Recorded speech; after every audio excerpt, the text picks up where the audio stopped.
Good evening, everyone, and welcome to Talk with the Titans, live from London, UK, all the way to the US of A and worldwide. I'm your host, Kalam L, and this is Talk with the Titans. On tonight's show, we've got in the studios Nasi Yashuvel. He's going to be giving us a discourse and enlightenment on the Kemet On Trial debate. Today's show is entitled Chasing Shadows and Overthrowing Apep.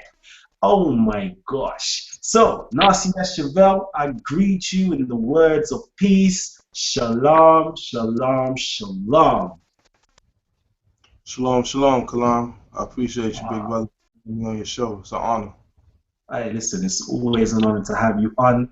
You know, I think you are one of the most reoccurring people or titans that have come on this show, and that's because there is straight love right there. There's straight love. All right. So tonight you've got something in store for us, right? I believe, actually, I'm saying I believe, I know, you have a discourse on, you know, the confessions or the 42 negative confessions that the Kemetic community have and were unable to rebuttal on the night. You're going to go in with the Madjai super homosexual pseudo claims.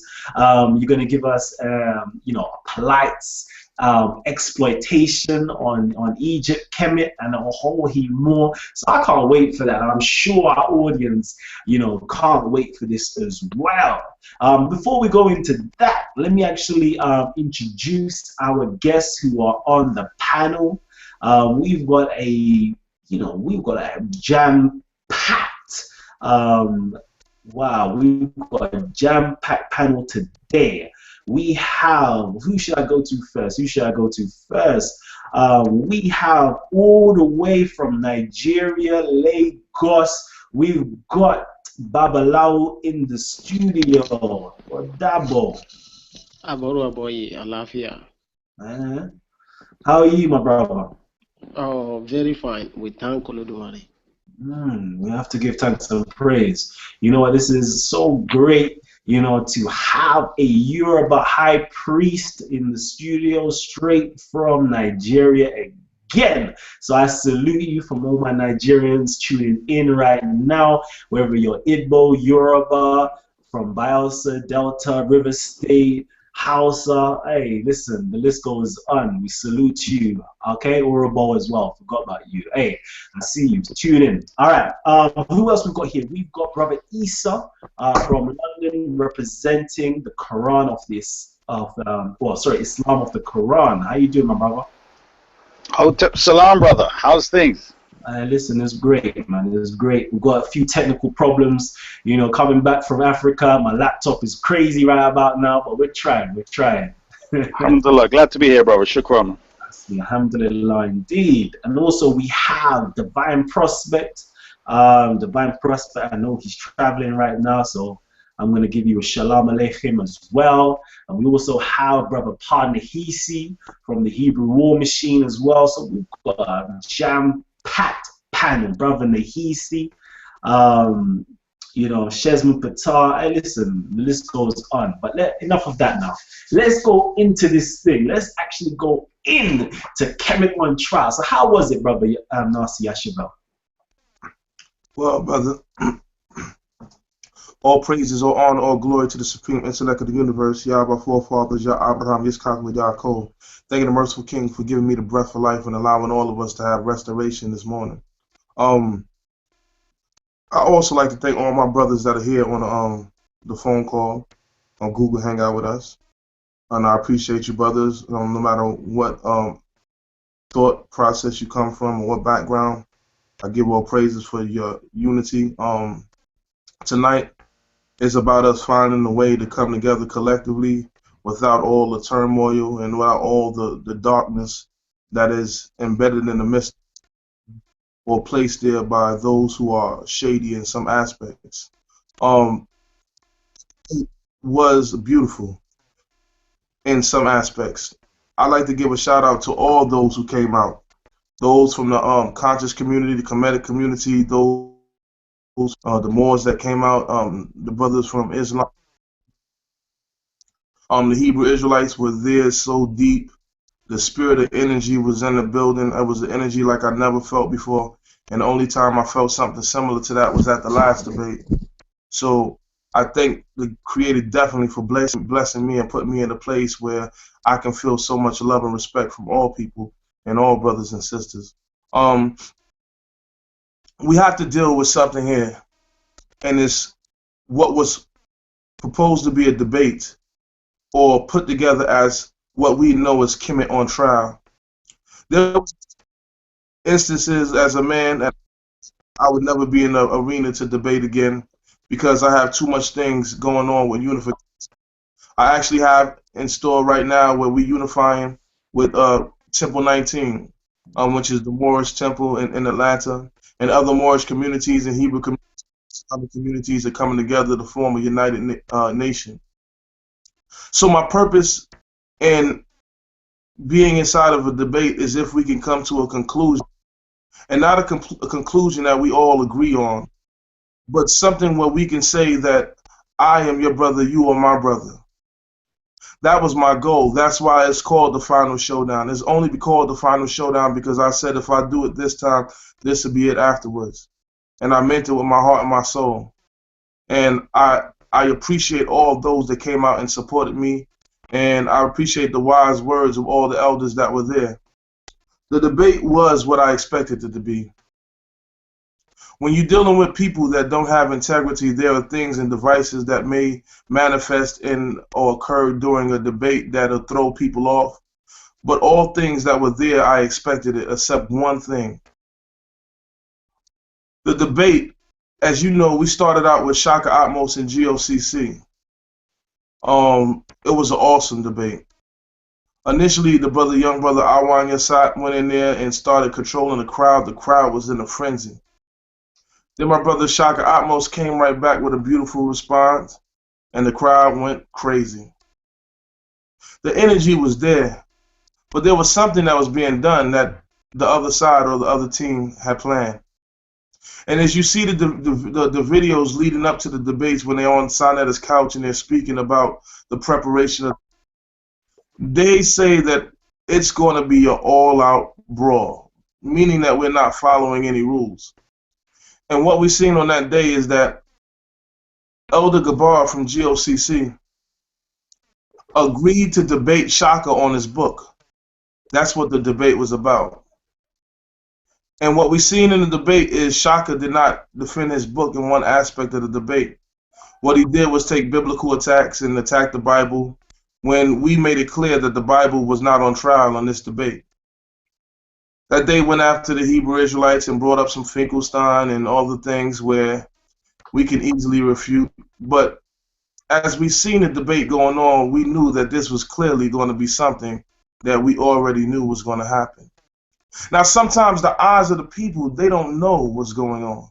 Sometimes they get caught up in the hoopla and they don't really realize that today is a meeting and we're discussing Kemet On Trial. And that we're discussing the book of Shaka Atmos. So these two brothers went back and forth. Gabar, Awan Yassat continually hammering the book of Shaka Atmos. When most people left that building, they said they vowed that they would not get Shaka Atmos' book. That was victory for the Hebrew Israelites. No matter what Shaka pulled out or tried to show, it was irrelevant because in our belief system, we cannot go contrary to our word. Our word is a vow. Anything that emanates out of our mouth, we have to pay or we have to live up to. This is a system, a spiritual system that is divine on all counts. And I'm pretty sure our brothers from the continent and our brother from Nigeria, Baba, and our brothers from other places in the motherland can tell you that a man's word is everything. So when we say that we're doing Kemet On Trial or we're debating a book, as Hebrew Israelites, this is our word. And this is what we brought forth to the people.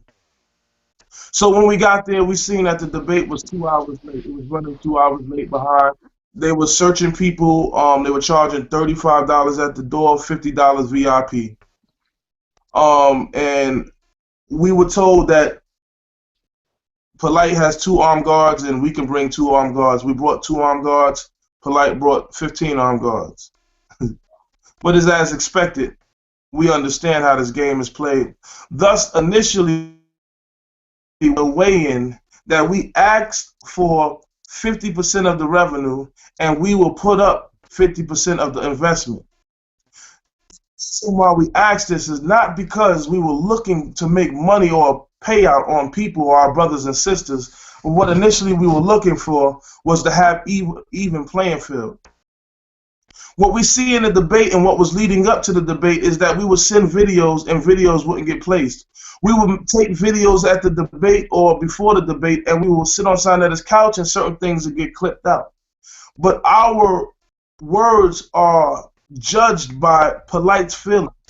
So if Polight didn't agree with certain information, he would clip our videos in certain parts and tell Sinetta not to put that up.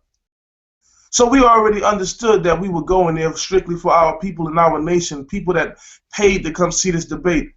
We had brothers from the motherland coming and going to bring a presentation for our brothers and sisters there. And we had brothers from the Igbo, also from the motherland, that were there to present information. We were showing unification before the process of the debate anyway, to show that the power of light is on the side of those who bless each other and figure out who we are by judging the rhythms of our heart. We were moving harmoniously, me and the Black Lotus civilization. We reached out to each other and showed love. We spoke to one another. We told each other what we liked about one another and what we revered about one another. We showed that there was respect for the continent. We showed that there was respect for one another. But most foremost, we judged each other's hearts. So all those that cry about unity and why don't we stop this and just unify, we have set the standard as brothers and sisters being the standard bearer, that we will come together at the debate and show that we are on one side. Therefore, the debate was not about Hebrew Israelites versus Kemetic brothers and sisters. It was about Hebrew versus Polight. And Arm and Ra Squad joined in.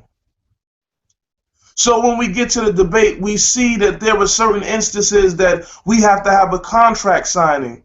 And as we're waiting, Polight keeps on pushing us to the side and saying, oh, we'll get to it, we'll get to it. But it's imperative that we understand why this contract signing was very important. Polight-The Apep. Who is Apep? Apep is depicted as a serpent representing chaos in ancient Kemetic civilization. He always challenged the light and Ma'at, the system of order, to come in and deceive those who are easily led astray.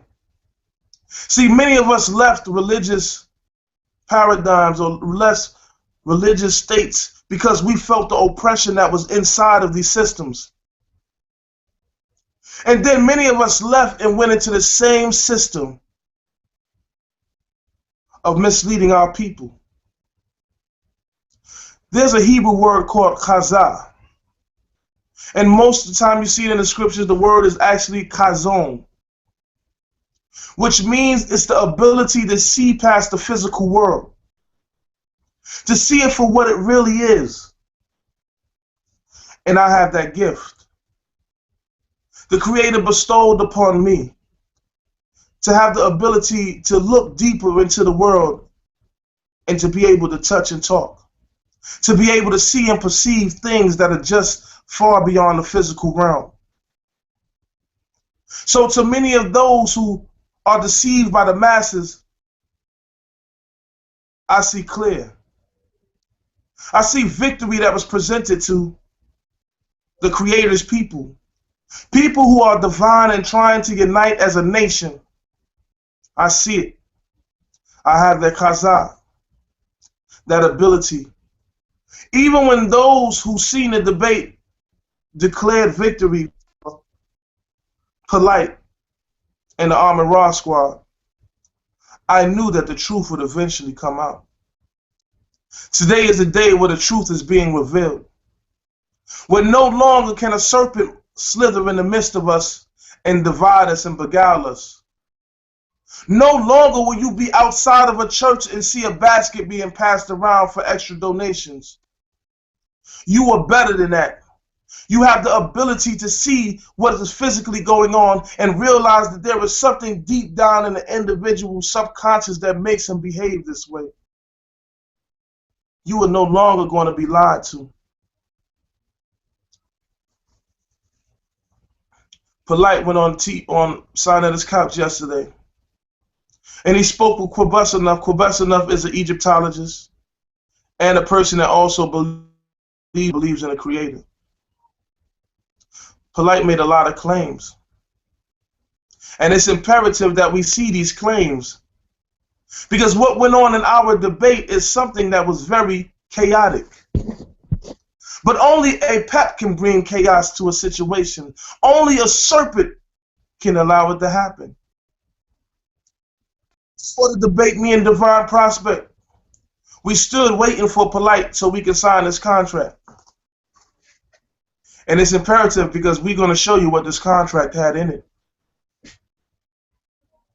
So we waited, and then we were rushed into a room, and the fans started cheering when we entered, and they asked us to go up front. We're about to start the debate. So in our minds, we went into warrior mode. Polight pulls it to the side. He says, we're going to do a 15-minute intro, and after the intro, we're going to go to a break, a 30-minute break. Divine Prospect sees that we are 30 minutes behind, and he says that wouldn't be wise, Polight. We won't have time to finish. Polight reassured and said, King, I promise you. Apep spoke. And Apep said, I promise you, everybody will bring out all their information, and we will fulfill the time. Divine responded by saying, Polight, I'm warning you, if we don't finish our time, then our tour will be canceled, meaning the tour that him and Polight were going on, doing together and working together. So we went into the debate. Immediately, Polight started to show things of our brothers and sisters, which we already seen on Side of the Couch.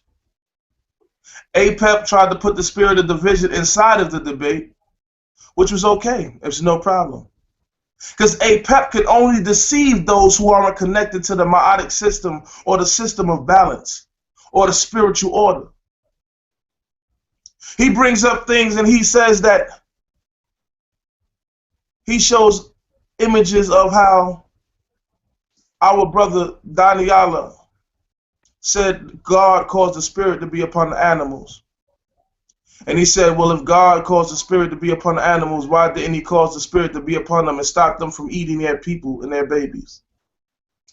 Apep declared that because the ancient Hebrews ate their children, that they can't bring Kemet on trial for anything cannibalistic. But the light has dawned. That through starvation of individuals and sacrificing those who are hungry, when they lose their mind and they start to go into a insane thought process because of the malnutrition that's going on in their body, they result or they go to certain actions that are not human-like. Certain things that are cannibalistic. But he equated it to a spiritual system that practices cannibalism. Not all ancient Kemetic systems, but there were some Nasus that were in there that practiced this in their highest order of balance and restoring order and becoming one with the gods. But you as a wise man know that someone in starvation is not like someone who has wealth and amassed much riches and is supposed to be the paragon of civilization that practice cannibalism as an aspect to get to their gods. You know that's not balanced. Brother Nasi, one quick second. Your camera is not showing you at the moment, and our audience are desperate to see your face. So I don't know if you can fix that and just continue, please.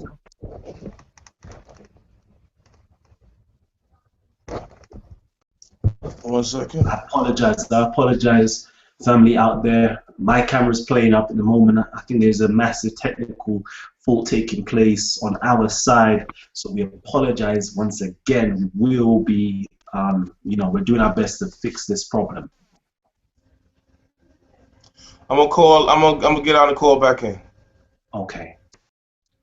Wow. Wow. Our brother Nasi is going in. This is touching my heart right about now. I don't know. You let me know, actually. I want to know in the comments box down below. Let me know, what are your thoughts right now? And if you're actually loving this information, as I usually say, if you're loving this information, you know, give us a big thumbs up. Tell us what you like. Leave us in the comments below. Tell us what you're liking, what you don't like, and how we can improve what's going on. So, Kalam. I think Nasi's back. Kalam, Yes. Brother Patar, it seems like your connection is bad as well, because your video is no longer showing. It's frozen. Yes, so I think there's some type of technical glitch taking place at the moment. We're trying our best to resolve this. So hopefully we can get it fixed in a short while. You'll move in here in the UK, bro. The audio is excellent. Brother Kalam, I see you and everybody but Nasi. Thank you. Okay, I'm going to ask everybody just to mute their mics once more until our brother Nasi is back. So everybody just mute your mics until he comes back on the screen. Okay. So yeah, please leave your comments down below. Let us know what your thoughts on so far. Polight-The Apep. This is going to be real interesting. We're diving into the intricacies of the Kemet On Trial debate. You know, I'm sure a lot of you have seen, you know, the debate or parts of the debate, and there was quite a big issue concerning time. And I don't know whose fault it is to blame on that, but there is a big fault there in terms of time. Kalam, Yes.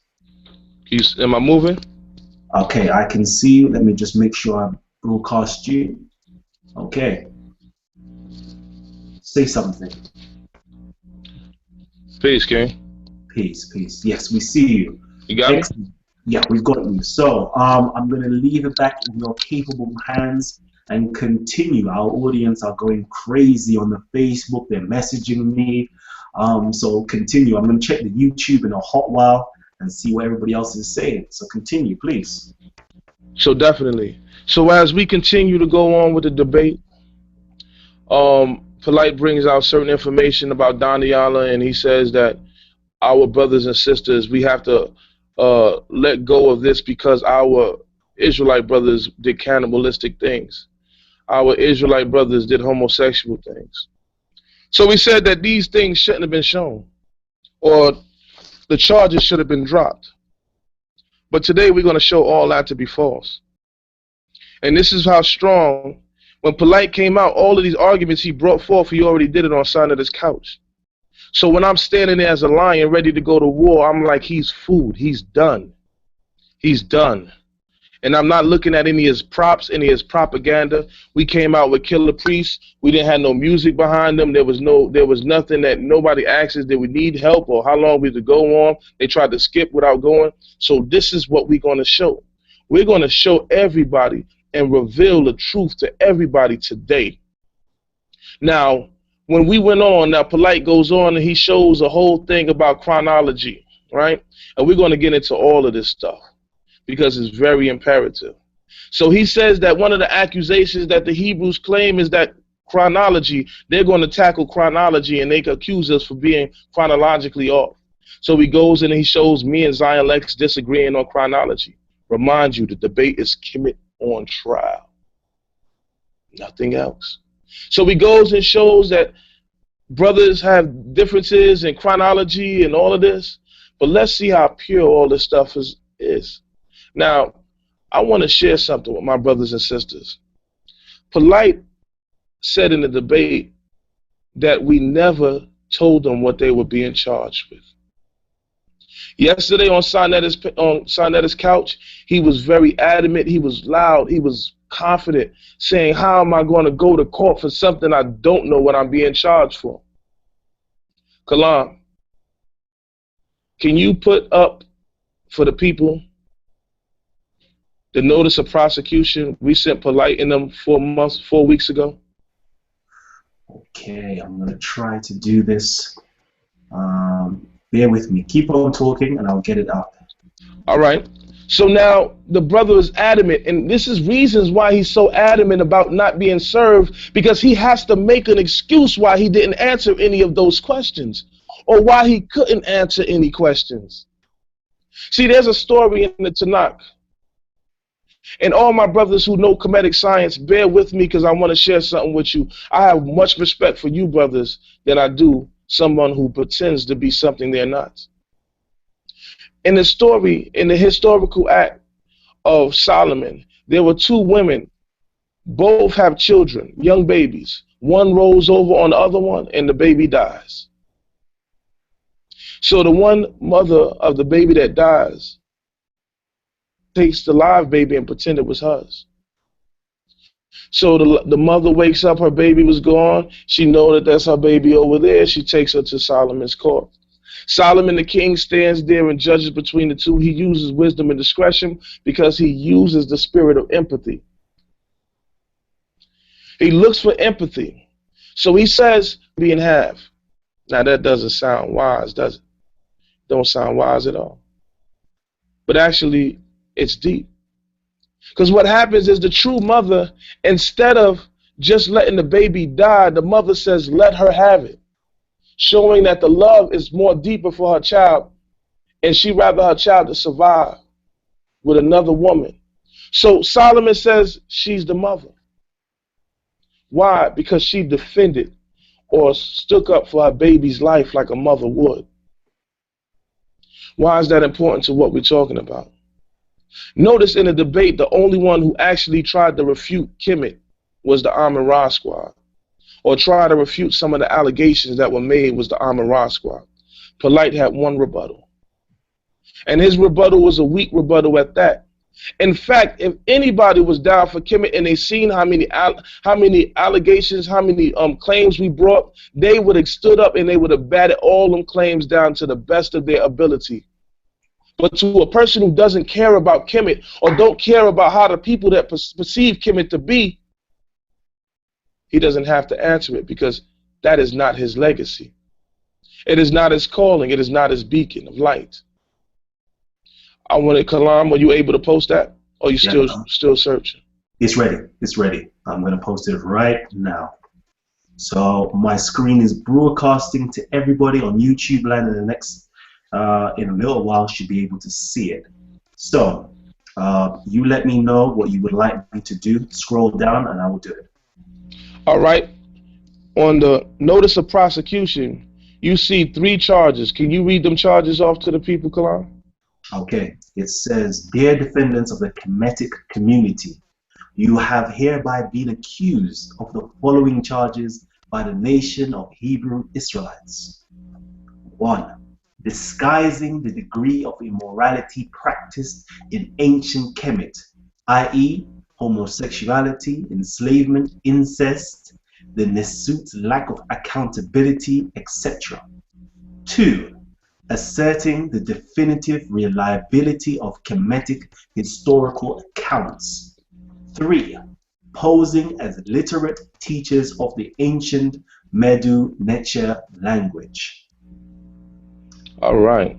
So, no, we can stop right there. And that's the beauty of it. One thing that we have to understand is, if you stand on truth, you don't have to lie to defend it. You don't have to lie to defend yourself. So why is this brother going around saying they don't know what they were being charged for, when our brother Kalam just clearly read that we gave them? And how many days notice they had to respond? What does it say on there? It says, I'm going to scroll to the bottom of it right now. As a perpetrator of your case, I believe it says here, please respond to this letter within 5 5 business days to acknowledge your receipt of this notice so the adjudication process can proceed. So they have 5 days to respond to our letter, which was agreed on, and me and Divine Prospect were on the phone with Polight and Sinetta, and Polight actually thought that this was cool the way we set up the subpoena. So why is it yesterday that this man is adamantly saying he don't know what he's being charged for? They never received nothing. They never responded to our email, and that's not true. What is true is they never responded to our email. In fact, they did, but it took them 3.5 weeks to respond back, and guess when they responded? Days before the debate. We called these brothers every day. Why? Because if they had to stick to the rules, they would lose automatically in the eyes of the people, so they had to create chaos. So the chaos was to say that I didn't receive anything. Keep it on that paper, because there's certain things too. One of the accusations, Polight, when he said he didn't receive any accusations or any charges, he said one of the accusations was that we said we're going to deal with chronology.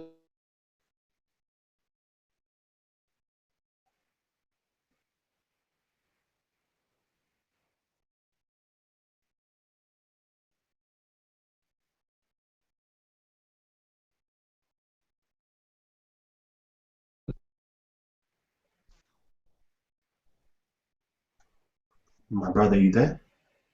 Yeah, I'm here. Are you here? Yeah, I'm here. I'm here. Continue. I said, now, if we look at the notice of persecution, nowhere on this notice do you see anything about chronology. But he declared before the people, this is one of the charges we made. Apep is a deceitful serpent. He'll cause chaos in any environment. So he spent 7 minutes to show, which he showed no sources, that chronology, when it's based on mythological characters, that it is accessible to being inaccurate and have different variations. Now, this is what Polight says. But anybody who studies ancient societies know that there is variances amongst all chronological order, because there is no standard date, because they didn't date their letters. So we showed you this in the debate when we defended something we don't even have to defend, when my brother Divine Prospect came up here and he showed you a document. Can you show me that, showed him that document with John Henry Clark? Okay, the document with John Henry Clark. Keep on talking and I'll be able to show you. All right. And it's an overview on black history. And then this overview of black history, Divine Prospect shot something that he didn't even have to down, because Polight was being chaotic Apep. He tried to make you believe, as one of the charges that he said he didn't receive was chronology. So he spent 7 minutes on that. Wasted his time. So if you would initially ask me as brother, me being an honest brother and don't deal with falsehoods, I would have to say to you, if somebody asked me who won the debate, I was told by Polight that we were supposed to continue it on a later date. He said, do you want to continue this? I said, no, I want to finish it now. So if we didn't finish it now, that means we should have finished it off later. But I would have said to you that it's not over with, as an honest man. But now that we're standing here, we have to look at what was being presented to our brothers and sisters. All these charges that this brother brought up. So now he dealt with chronology. Divine Prospect shot it down, bong, shows you a liar. He said there never was no charges, so he don't have to respond because there's no charges. There's another email that Kalam has looked over, and Polight came on the couch yesterday and said we had 6 rounds. We did the whole debate. I sent Kalam the email with Divine Prospect and Polight going back and forth, and the setup was 15-minute introduction, 15-minute introduction Kemet. Round 1, 30 minutes Hebrews, 30-minute Kemet. Still in round 1, 15-minute rebuttal, 15-minute rebuttal. 1 round. Round 2, 30-minute Hebrews, 30-minute Kemet, 15-minute rebuttal, 15-minute rebuttal, round 2. Now, round 3 in the email has variations. We have one that's for 30-minute, 30-minute, 15-minute rebuttal, 15-minute rebuttal. What happened at the debate is we only did 30-minute, 30-minute, 20-minute rebuttal, 20-minute rebuttal, then finished. Because the reason why the contract was not being, go ahead. I can't hear you, brother. Sorry about that. Yeah, I can't see you again, but continue. I can see you now. Continue. All right. So basically we had these setups. So now in these rounds, when we look at it, we see that we only went one round according to the contract. But yesterday, Polight-The Apep, the chaotic one, said we went 6 rounds. How did he come up with that? Because he must have divided it by how many people went. But according to the contract, he can only say that. He can only say that to people who are not privy of what's going on behind scenes. Oh, and another trick is Polight wrote in the contract that we can't speak of the contract to anyone outside of the contract. So he thinks that we can't say nothing about the debate because it's in the contract, which he avoided for us to sign. So now in the contract, if we was to sign before the debate started, then at the court, by the court of law, we have a case against Polight. So this is the reason why Apep is being deceitful. So now, it's over with. People are saying the Kemetic side won. I said, well, how would they say that? When you look into this debate, there are 42 claims that were shot out and only 2 were attempted to be rebutted. Now, one side, and Kalam will also tell you that, one side says we didn't have enough time to refute it. So if you say that you didn't have enough time to refute all that information, then how can you declare victory when you were being prosecuted and you didn't have time to defend yourself? So you not being able to defend yourself, you declare victory? It's foolishness. But what happened was, instead of refuting the information, they chose to show divide and conquer and show the differences with Hebrew Israelites. Do I read King James? No, I don't. I do not read King James. Everybody knows that. Daniela knows that. Hashar knows that. Divine Prospect knows that. So what are we doing? Is this Kemet on trial? So now I want to go through the claims, brothers, and I want you to put up some of the slides, and I'll follow along with you. Polight-The Apep, he goes on to show in his victory, he says that Nasi is quoting white scholars. This is what he's saying. The brother's saying I'm quoting white scholars. Another smokescreen for the brothers who don't understand what is being said, because when they sat on that couch with Sinetta, they said the interpreter of their metal netta was Champollion, and Shaka Atmos used Faulkner, and all of these brothers was using Budge. But they want you to believe that because we're using white scholars, and they call me a pseudoscientist when I go into the same books they go into. I pulled out in the debate, and I'm going to show you everything I pulled out and what they did not respond to. Victorious, the scepter should never depart from Judah. Remember that. We can't lose with truth, and that's brothers on the African side. We all are one brother. If we stand on the side of truth, we always will be victorious. But those who deals with deception, they will fall into the grips of Apep, who tries to attempt to slaughter Ra, which is the light or enlightenment of the people, so that you are in darkness. But I was in the darkness.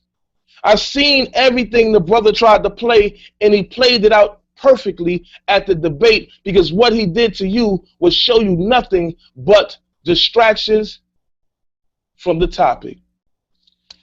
Now, Kalam could show you some slides, and I will speak on the slides, but what I'm going to do is I'm going to go through the list of 30 of these claims that went unanswered.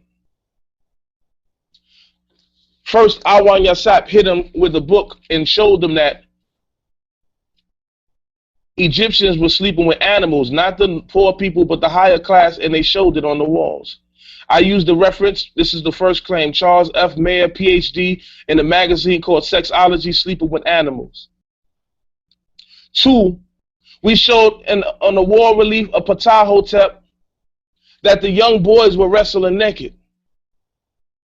Now, why is this imperative? Because many of us say that Olympics and Greek wrestling naked is from the Greeks, and this is not of us. This is not of our culture. But when we see it in the walls of Kemet, we have to question if this is something that we should practice. They didn't refute that.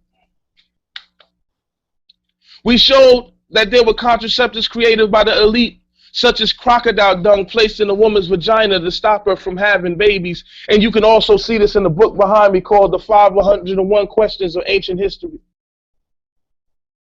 4, we went into the Eber's papyrus and showed that they used male semen for flavoring.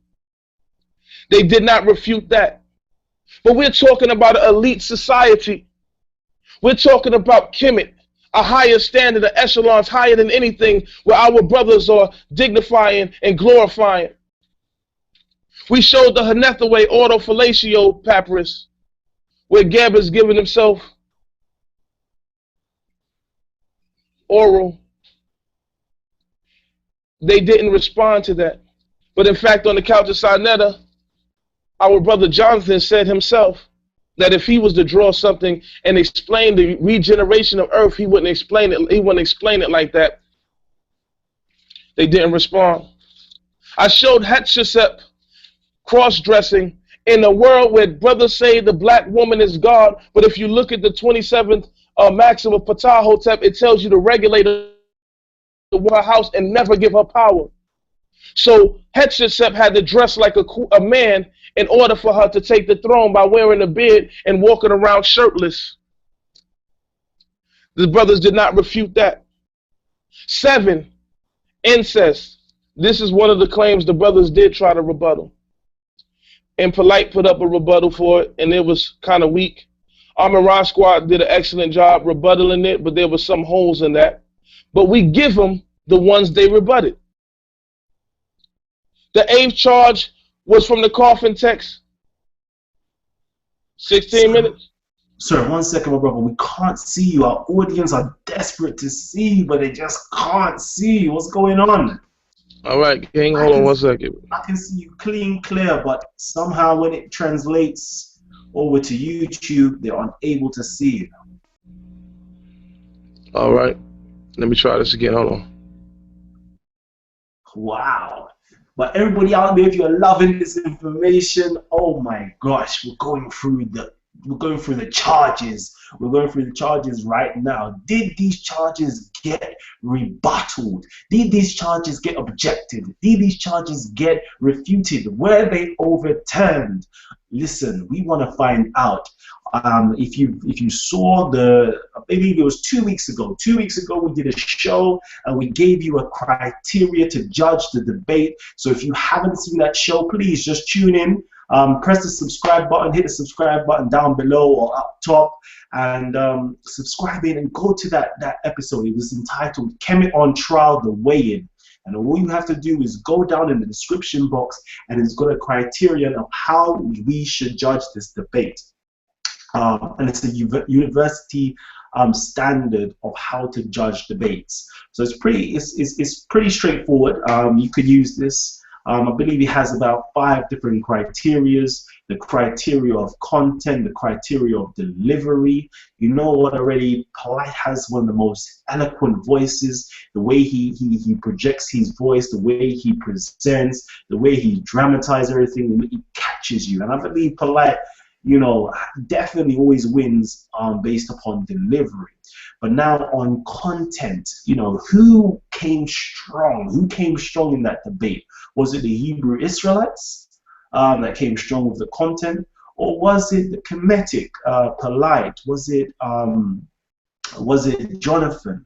you know, and some of us, we haven't seen that last section of that debate. We missed Jonathan, we missed the Amon Ra squad going in, we missed the brother Divine Prospect going in as well. So hopefully that will soon come out and we could properly judge these debates. But now, I'm not giving my way in on this debate. I want everybody to come together and watch the debate.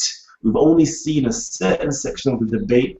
Let us watch the whole debate before we make up our mind and say, you know, yes, the Hebrews won it. No, yes, the Kemetics won it. So let's watch the whole debate and let us think and critically judge these debates, not just upon how we feel, but based upon the information and the criteria to actually judge these debates fairly. So yeah, again, if you're loving this information, I'm ready, Kalam. Button. You see the past shows. You know, we're going to have Dr. Ali Mohammed back in the studios very soon, so please look out for that. You know, so hit that subscribe button and change somebody's life. You know, this information is life-changing information. Every single week we have different Titans coming in. As you can see, we've got Titans coming in all the way from Africa. You know, we're going to have some traditional African Ife systems brought up, traditional voodoo systems brought up. So, you know, look out for us in the near future. So, Brother Nasi Yashuvel, he's ready right now. So please, the mic, the floor is all yours. Hopefully, you know, this should change up. So if you speak, hopefully. One second. It should be working right now. Yes, there you go. We're on you right now. The whole world can see you. All right, so now I want you to put up some of them slides. You can go through them, I touch them, but as I go on, the number 9, let's look at them now. So now we counting 9, and we're talking about we only have one responded to out of 9 already. So the Jed, which is the staff, is made out of a bull's penis. Now, why is that imperative? Because it's important to show that there is a factuation with actual penises in certain dynasties. I'm not giving it all, and I don't. This is by no means a disrespect to my Kemetic brothers or African brothers on the show. I actually my brothers from Africa, and we unite and doing big things. Number 10, I showed 3 articles, 3 clippings. One from Penn State, I think it was from Penn State. The other one was from BBC News that showed that the ancient Egyptians had an average lifespan of 33 years. Why is this imperative? Because all of these books about ancient Egyptian medicine and how to cure and Kundalini energy and living long life had to be absolutely altered by some people and romanticized, because the Egyptians were dying of diseases and showing that most young adults had teeth decaying, and it was getting injected into their system, and they were dying. So when they looked at the CT scans for most of these mummies, they showed that they had a very short lifespan. Also 11, what I showed is that even the Egyptians had a 33 chance of having their children survive when giving birth. Now that would be considered a danger. That would be something that we would have to call in the National Guards to fix, because this is something that would jeopardize the well-being of our whole society. So if we're bringing people back to this society, why are we romanticizing it by making it seem like it's a healthy living lifestyle when it wasn't? It was about an oppressive regime oppressing every other culture that was around them. Now, 12. We showed the picture of them chopping off the right hands. And why did they chop off the right hands? Because they were collecting penises. But if the penises were circumcised, they would not use it because it was already devoted to another god. So they would cut off the right hand and sacrifice them in the temple, and sacrifice the right hands in the temple.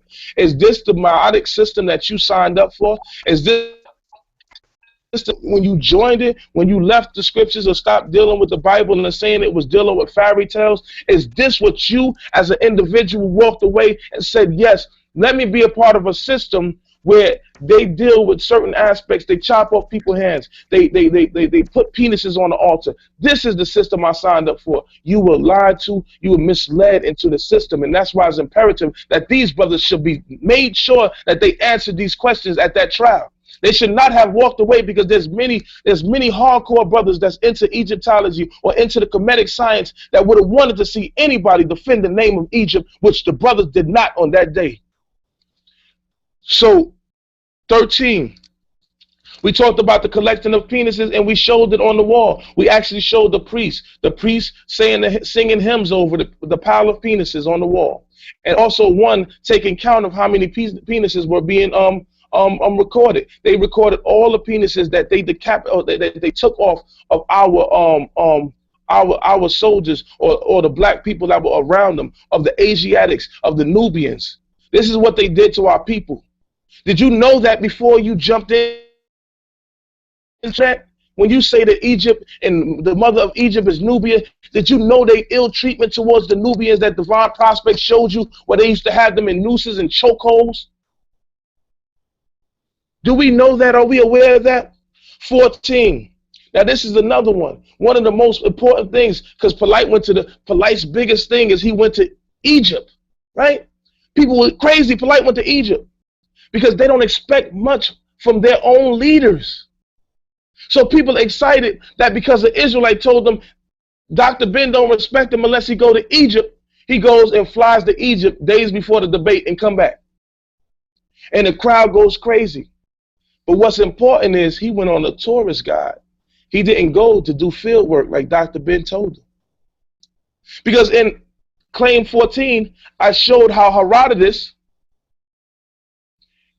shows in his book of histories that the Egyptians did not build the pyramids, and the Egyptians hated those people who built the pyramids. And they called them the shepherds. And they said the shepherds shut down all their temples when they built the pyramids.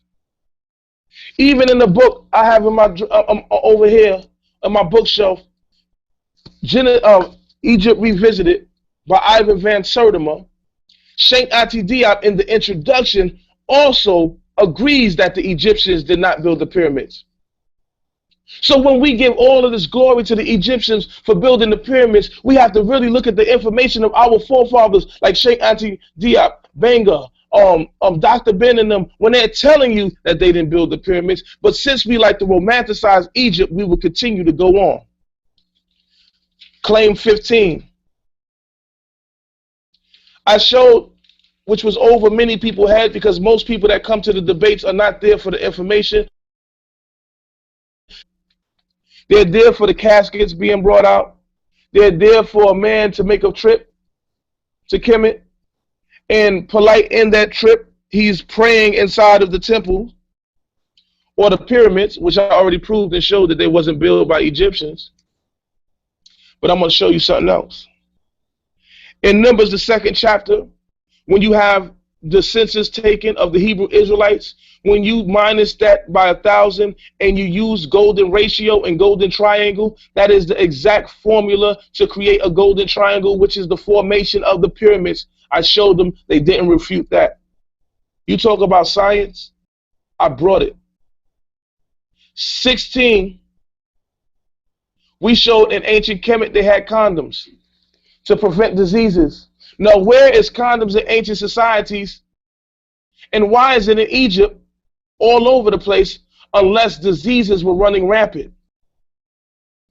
And it seems and appears that Egypt doesn't fall far behind America.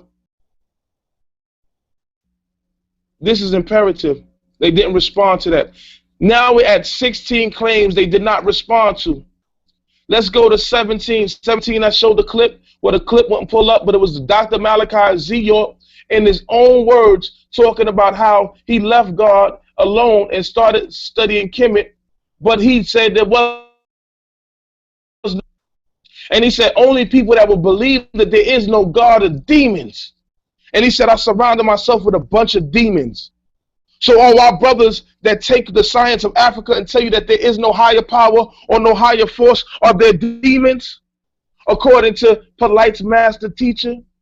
And anybody from the continent can show you that we always believed in a higher power or a higher source. It is in our nature.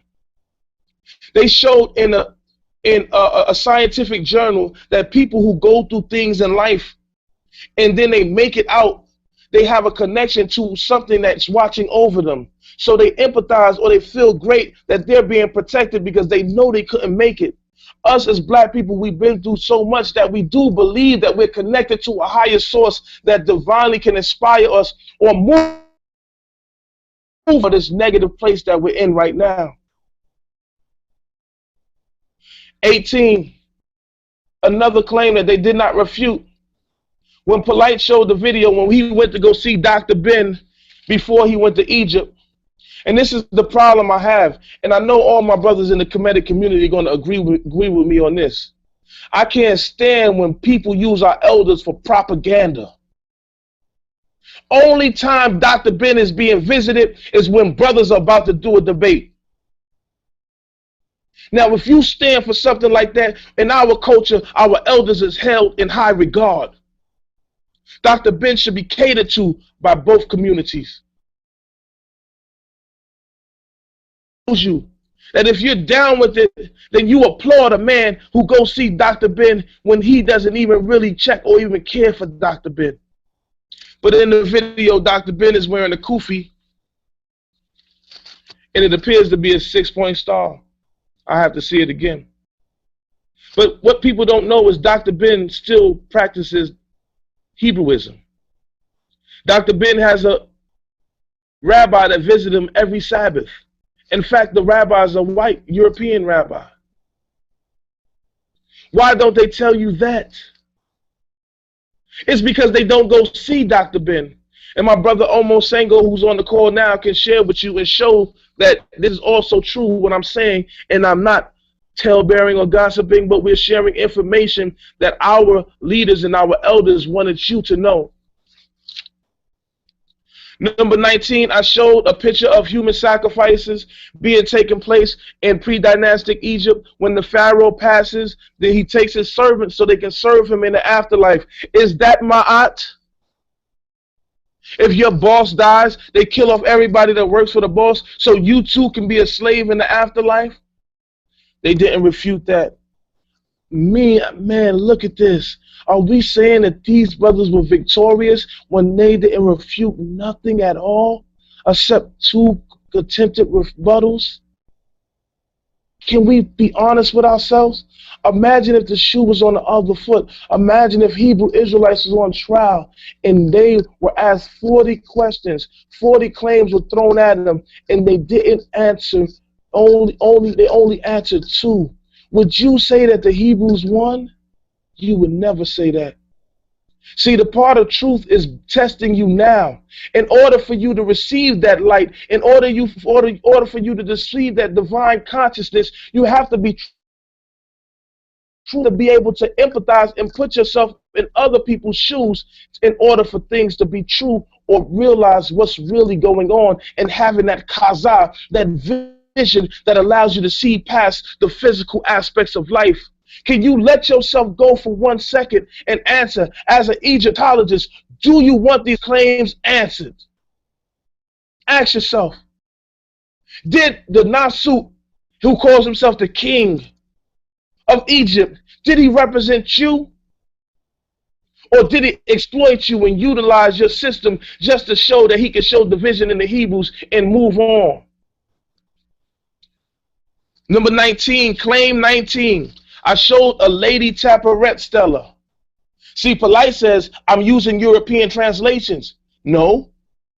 There is a Stella in there, if you could show him, Kalam, where a lady is giving Ra Harakati offerings. And if you could show it to them, I'm going to explain it. In this, she is giving offerings so she will be received into the netherworld.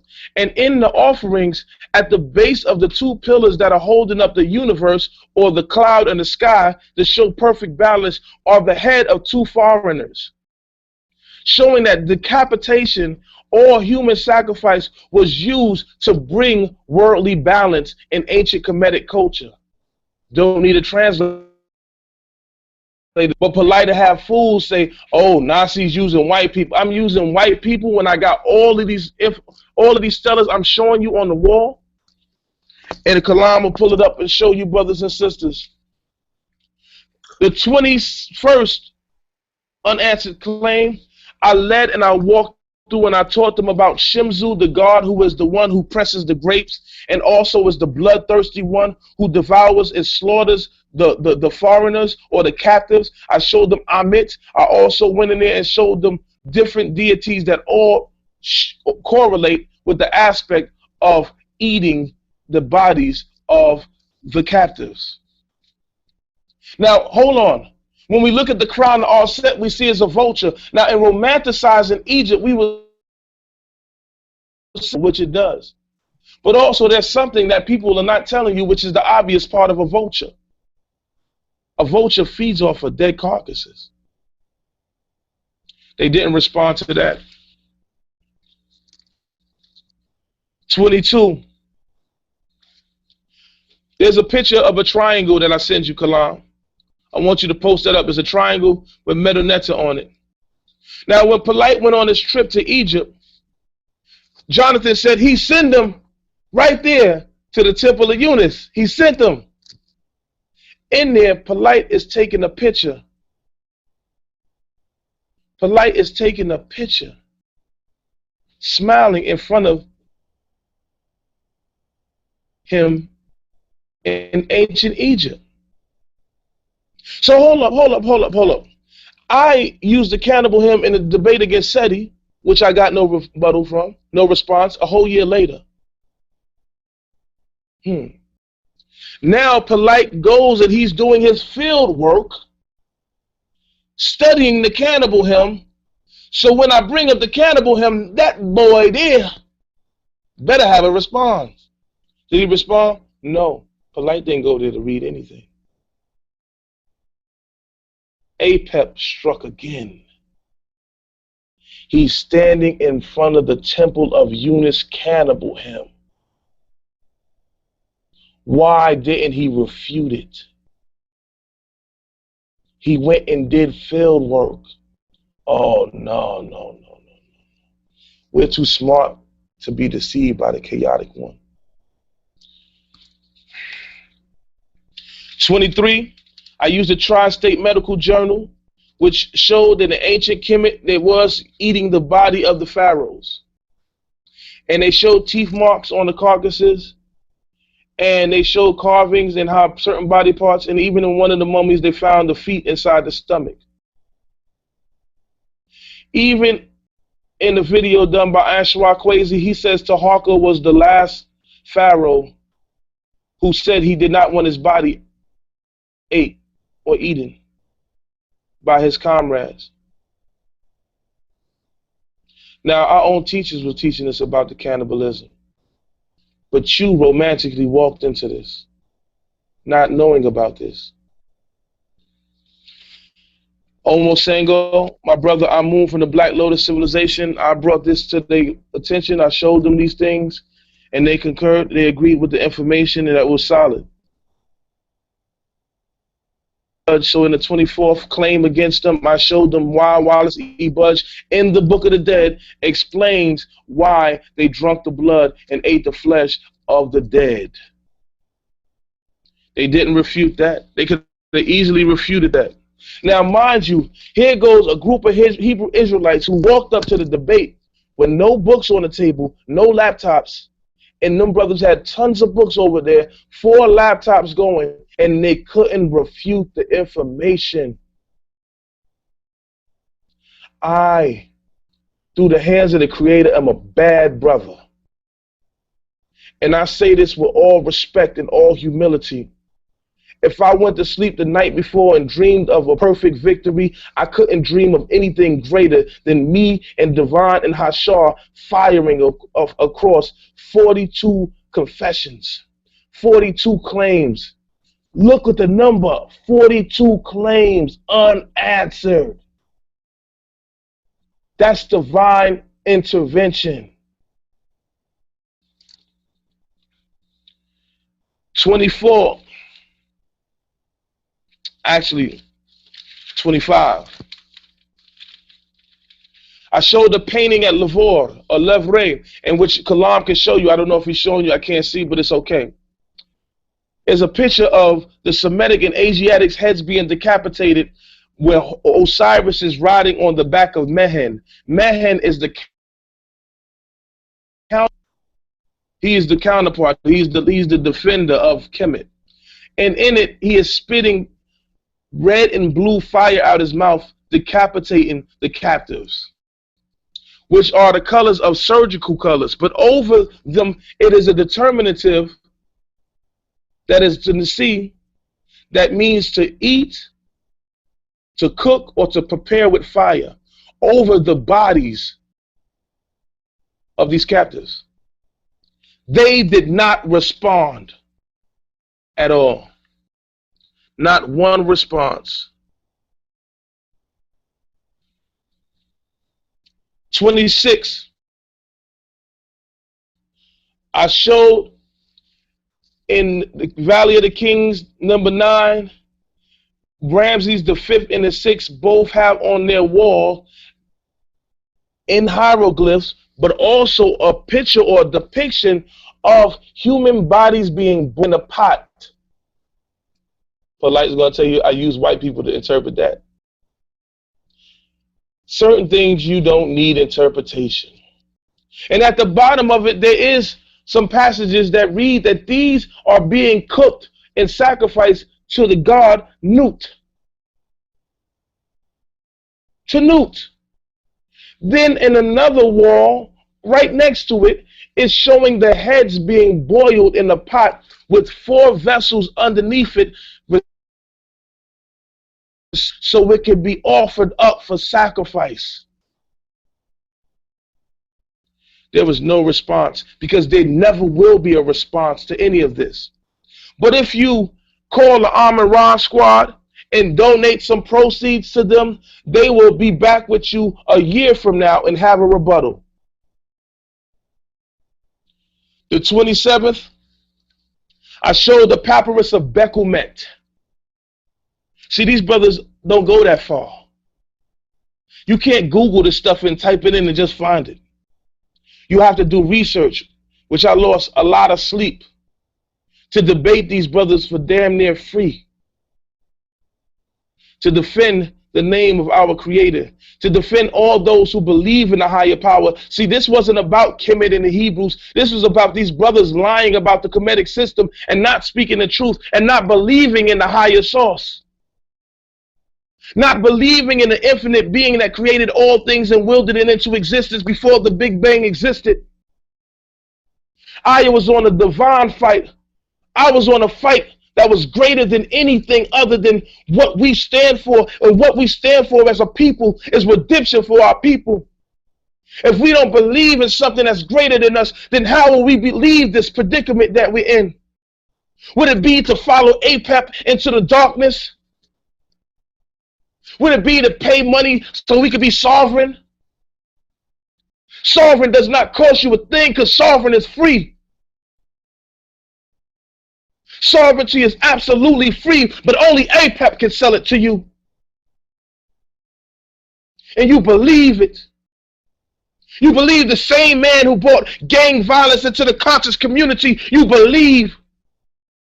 Instead of believing a brother who came to you in the conscious community, who tried to establish a government where the elders were over us and holding us accountable for our actions. Where brothers can tell you, if you send these brothers money and they don't give you product, we will persecute them and we will hold them accountable for their sins. But you root for Apep, the serpent, the one who lies in darkness, the deceiver. You have failed, you and the next generation. But you will be lied to continuously. You will always have pastors at a debate passing around plates for extra money when they're the ones who made it late, or they're the ones the reason why it was delayed. See, in the book, God says just weights and balances is the Lord's delight. So if you pay for something, you have to receive something. But no, they said technically we didn't sign contracts. They're dancing around the truth. I, as a man, stand it. If you feel my words, if it resonates through your heart, if you could believe what I'm saying, and I'm telling you the truth that Apep is a serpent. And he never wanted to defend Kemet because he don't stand for Kemet. You remember the time that they was telling you about, oh, we want to know about the 400 years of slavery. We want to know about that. If they can't do that, then we don't want to do it. We said we'll give you the 400 years of slavery. They didn't even bring it up at the debate. Why? Because Divine Prospect told them he was going to show the video of patterns of an X. So they created stuff that wasn't even a part of the debate to deceive you. And you fell for it. You have to understand the darkness and remove yourself from it. And you say, let's see this debate. Do you know that everybody has a copy of this debate except the Hebrew Israelites? And things are being clipped out of it because they're trying to set up another debate. Watch what I tell you. So only how this debate series can go on is if we try to sabotage some Hebrew Israelites, but even through trying to sabotage us, we. And then this papyrus of Kemet, I showed them where they had people inside of an oven, and that same determinative surrounding the box was cooking and eating the captives. You're going to believe. 27. I showed the book called The Ancient Egyptian Masonic Satanic Rituals. I showed the lady who was a part of the Jewish cult system. And she said they were eating and drinking the blood and sacrificing little kids. And she and another group of people wrote a book, and they spoke out, and they said that the Illuminati and the elitists are using the Book of the Dead. They're using the Book of the Dead for their ritualistic practices. Now here are fire. Divine Prospect also hit them with 10 to 12 references and claims that they did not answer. Now put the shoe on the other foot. Did you come to see Kemet on trial, or did you come to see chaos that Apep cooked up? So as a man, as a righteous individual, I will stand on where I stand. But if you deceived by Apep, the same man who tells you we need to ride on GMS, but down here in Georgia, in Gwinnett County, the Nubian leader, one of the Nubian leaders was just arrested for starving his wife and his daughter to death. But we need to ride on GMS for what they're talking. But we don't need to ride on the Nubians for what they walking. But you believe Apep. And now I'm not disrespecting the Nubians for one foolish Nubian. I'm not that ignorant. I can't do that. When the smoke clears, you will see. And I prove to you tonight that that man stand and lied in front of thousands of people. I showed you the contracts. I showed you the articles. My man, my brother right there, Kalam himself can show you. He read over it, and he'll show you what a round was to Polight. A round is 30 minute, 30 minute, 15 minute, 15 minute, one round. Why did he say yesterday that we did 6 rounds apiece? Apep is a serpent. Why did he tell you he never received any claims? He don't know what he's being charged for. When I just showed you in the email that he responded to, it shows you the claims. You don't smell foul play here? When we walked into the door, they wouldn't even they almost didn't let Zion Lex in. But only a fool would sit here and say, we didn't answer nothing, but we won. Look me in my eyes and my face and tell me as a man that you would stand on the principle that you know that the Hebrew Israelites actually stuck to their word because they know their word. The word Sheva, which correlates with the universal number 7, which means completion, is connected to the earth. And the 7 chakras or the 7 wheelhouses or the Be'er Sheva, the 7 universal wells that's inside of your body. When we speak words, our souls are engaged and connected and linked to these words.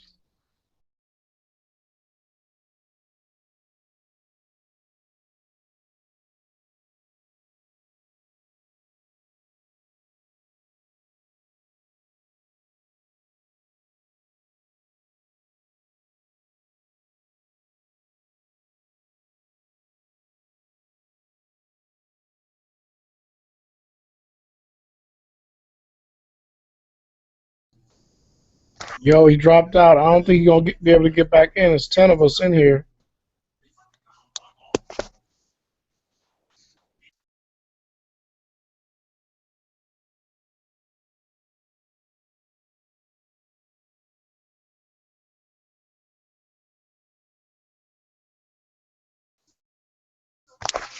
Yo, Kalam.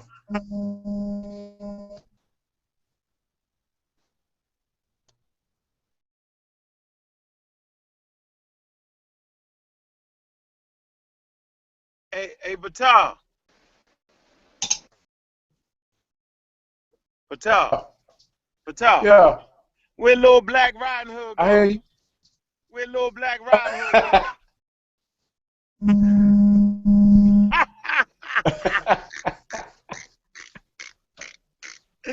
Yo, little Black Riding Hood, stop it.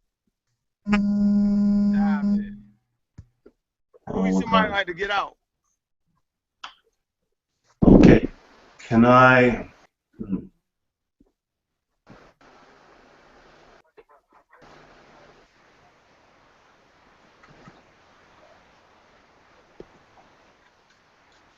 Yeah, hold on.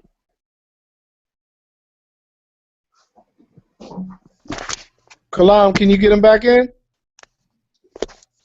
I'm trying. Can you see me? Yeah, we can see you. Okay. Give me a little while. So if everybody can hear me, I apologize for this. We're going to actually try to get our brother back in again. Okay?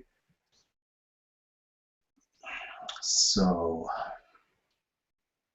how many people are here? 1, 2, 3, 4. Okay, I'm going to be just taking people off. So I apologize. I have to.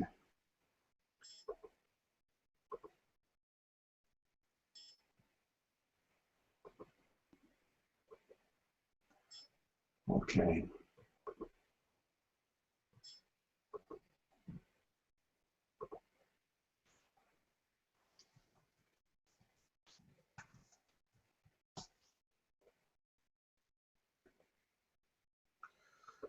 So as we are waiting for our brother Nasi to return,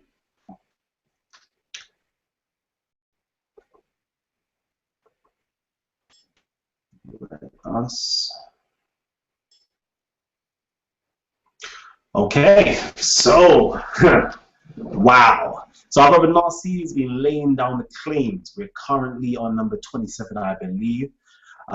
Jonathan Owens from the Amun Ra squad smash. Okay, our brother Nasi is back. So I'm going to give it back to our brother Nasi. Everybody, please keep your mics muted. And all those who dropped out, I would invite you to just click back on the link and come back in again. So our brother Nasi is back. So if you're loving the information so far and you haven't subscribed already, please hit that subscribe button down below or just up top. All right. And if you're new to Talk with the Titans, Talk with the Titans was birthed out of the idea that the intellectual giants, the titans of our community should have a well-organized platform to present, discuss, and debate critical information affecting our community proposed by you, the community. So if there's any titan that you want to see on the screen on Talk with the Titans, please let us know and we will make it happen. This is your show. Whatever you want, we'll try our best to make it happen for you. So, back to our brother Nasi Yashuvel. Peace. My thing is definitely, man, that as a brother, we have to understand that debating in this thing continually going back and forth has to stop. But I'm here to show my brothers something that's imperative. That we hello? You're live, go ahead. All right, so what I'm saying is that we have to be real with one another and real with ourselves, because there is something that's sucking our righteous community alive, and it's taking away the richness and the pureness that's here inside of us. I mean, perfect example, when I went to Ferguson, none of the brothers from the conscious community wanted to go out there and support them young brothers. Do you know it was young brothers in Ferguson that was missing? You know what I mean? Cops are snatching up our young brothers and sisters off the streets, but all of these brothers who talk black empowerment aren't really about it. And you've seen at that debate that we came together, and finally the Hebrew Israelites and one of the generals, Pandahisi here, created a banner to show the unification with Black Lotus civilization and the Hebrew Israelites. And that is our bow with respect to our brothers that are in the African continent, to show them that we have all respect for y'all, and we respect all the things that you've been through, and all the hardship and the trouble and all the great things that you have accomplished. What we don't respect is brothers that try to make a name off of the back of what you have done and all the hard work and pretend to be who you really are. And you notice that in that debate that there were no brothers that were from the continent on their side. But in fact, we had brothers from the continent on our side, because this is a pure understanding that we're trying to bring forth, and that's true in the life of the heart. And all of this has to be brought to our attention. Our power is a powerful one, and we will be redeemed. We will rise as a nation. We will not be stopped. We will actually finish our lecture next month in New York. We are going back, Black Lotus civilization, and this can't be stopped. We're going to live stream. We're going to have it all for our brothers and sisters who want to see all the information that was taken away or not allowed to be played in a debate that was set up for 4 hours. And what we're going to do is have our lecture, and we're also going to show you our business proposition we have for our brothers, and the Hebrew brothers and the brothers from the African continent that came up with to get us out of this. And some of your, when you purchase the live stream, and I think Almost Sango, I want to get Almost Sango in here real quick, if he's on the line. If not, Amun can come in, but I want to go with the oldest to the youngest first. Omo, is Omo on it?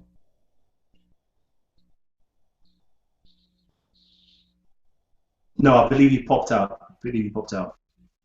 All right. What about Black Lotus? Black Lotus is here. Yeah, I'm here, family. Shalom, Mark. Shalom. Yeah, I definitely wanted, we here and we defending together. We're defending against those who are attacking our community and leeching off our community. We're going to stand strong and forever be here, man. The Most High is definitely with my brother. That's my brother Amun. I want you to, if the people don't know you, introduce yourself. Who is a member of the Black Lotus civilization, and the information we was ready to present at the debate. It was a powerful one, and I think a lot of people missed out on it. And me as a righteous man, I'd say before everybody, I apologize, because I promised that this would be the best debate ever. And a lot of people went off of my word, and they came to see that, and they were robbed. And as a man and as a leader, I ask for forgiveness for all the people that came out of there that spend hard on tickets. I have my sister here who flew from Houston. I had people that flew from Arizona, California, all across America. Our family was just we was there, and it was a robbery because people didn't get to see Zion Lex. I mean, only how Divine Prospect came in the debate, or was able to get in the debate, because during me and Hashar's 15-minute rebuttal, I stepped away from my rebuttal just to let Divine get in it, because Divine was upset and about to leave because he's seen that these brothers were trying to take away. And let's think about it. In one round, there's 40-something claims, right? Imagine if there were 3 rounds. It would have been so unbalanced. So as brothers, as righteous individuals, I ask that you ask Sarnetta to give you the full video. But as Hebrew Israelites, we are no longer going to be involved in the House of Consciousness as far as supporting it as debates. We may pop up and say shalom or peace, but we're creating our own media so we, as people, can profit off our own hard-earned money, and no longer will we feeding off of the hands of those who oppress us and letting them take advantage of us. So these are some of the things as brothers that we have to understand. I want to show you, the thing is called chasing shadows. The reason why this is called chasing shadows is because when you see Polight pull up a video of me and I'm doing a breakdown on chronology, that is 2 years old. Everything I asked them that day in front of their face, they could not refute. The things that they see in the past or videos they look into and find maybe apparent contradictions, they attack. But every wise man knows that every man grows in his knowledge and his information grows, and some of the things he believed grow into something else or develop into something else. So it would be unrighteous to me to show you things that Uncle Keck said in the past which you don't believe anymore. But what I'm saying to you is that chasing the shadows, if you look at when he did, when Polight, our brother Apep, he actually did the breakdown of the chronological order, this brother was misleading us.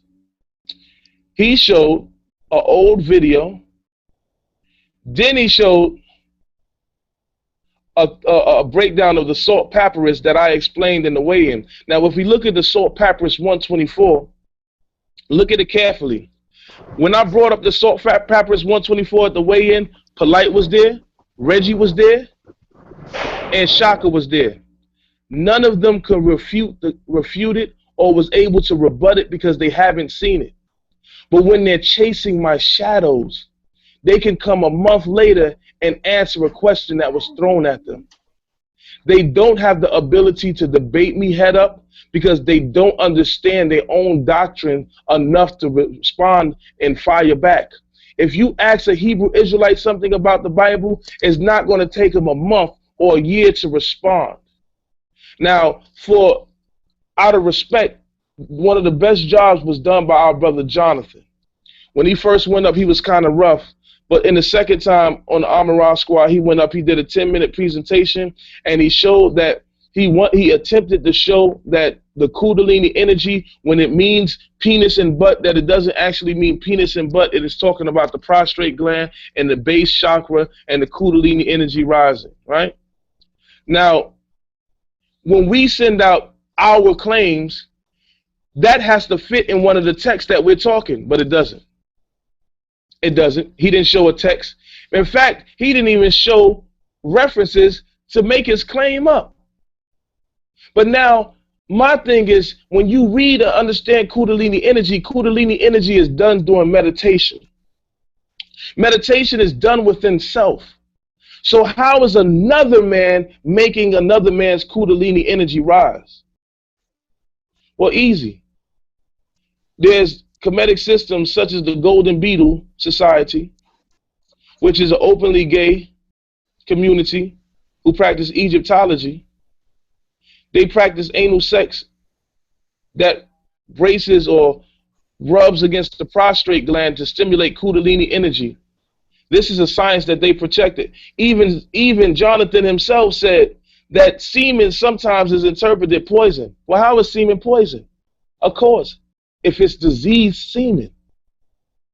So at the link, I want you brothers to look and watch what Jonathan said at the debate and click onto the link that Kalam is showing you where it says open scrolls, and it's going to show you the tantric practices of homosexuals in ancient Egypt and the prostrate gland that he speaks of, and how another individual, which the text says, if you want to say prostrate gland, makes the Kundalini energy rise.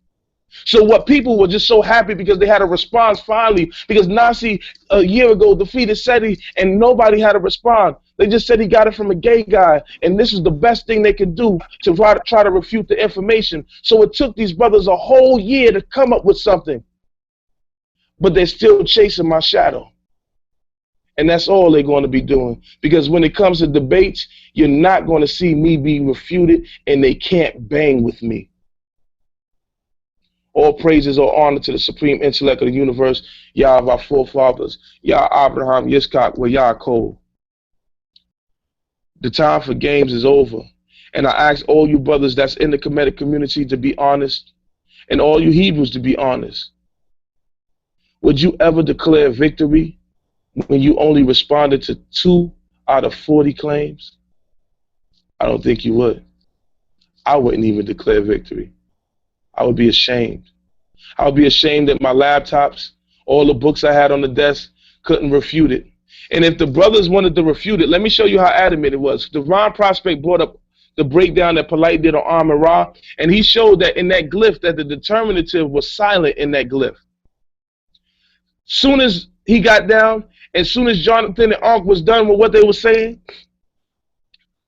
I saw Imhotep jumped in and said, "You a liar. You Hebrews don't know nothing. The determinatives do make sound. They do make sounds." He was so adamant about the determinative. Why they didn't get up and say something about the cannibalism? Why they didn't get up and say something about them not living long lives? Why they didn't go say something about the Lady Taparit Stella? Why they didn't go about the Medinet Habu war release where it shows the collection of penises? Because they didn't have an answer. Like I saw Imhotep had an answer for a determinative. Be honest and be truthful. One thing that'll never happen, the scepter will never depart from Judah. Hallelujah. Now, Kalam, you could put all of them wall stellars and all the stuff I put up, you could display it to the people, because if Polight says I use white interpreters, he has to be a fool, because there's no interpretation for what I sent you. Hallelujah. Wow. Wow, wow, wow. Oh my gosh. You know what? I don't even know what to say. I'm kind of shocked for words right now. I'm gobsmacked for words right now. I want to know, what are your thoughts? Those of you out there in YouTube land who are watching right now, give me your thoughts. Everybody else who's watching the pre-recorded show, please leave your comments down below. I want to know what you have to say about what our brother Nasi Yashuvel has been citing all night long. Why wasn't these brothers able to give a formidable rebuttal?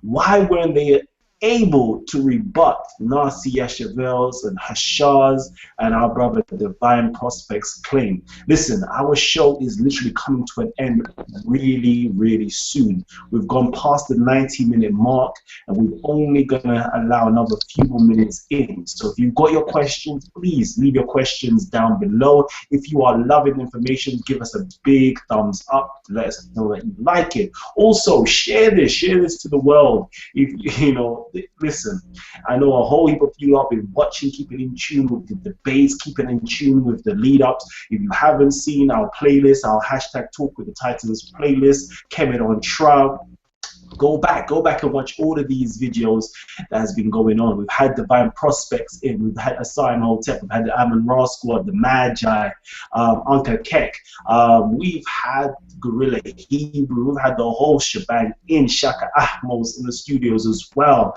So please keep up to date with the debates, what's been going on, and Kalam. Okay? Kalam, one more thing. Go ahead. In the video where Polight went to Egypt, I want to show you something. Polight took a picture by the mummies. He took a picture by the mummies that were being displayed in the case. Now, one of the laws of Ma'at is that we don't tamper with the tombs of our ancestors, right? So why would a man go there to see his ancestors, right? Go to see his ancestors in a glass case, smiling, taking pictures, while foreigners hold captive the bodies of our forefathers, if he believed that. What kind of coonery is that? You're not going to hold my family bodies hostage. You're not going to hold my family's body hostage, and I'm taking a picture of you dancing it or putting it in a glass for display of the world to see. A real man would have fought back and tried to take that. And that's why I show you with heart, when we deal with real stuff, that's not in what our brothers is doing. So Polight has a lot to answer to. Wait. Okay. Wow. Okay. Now I want to hear your thoughts on this.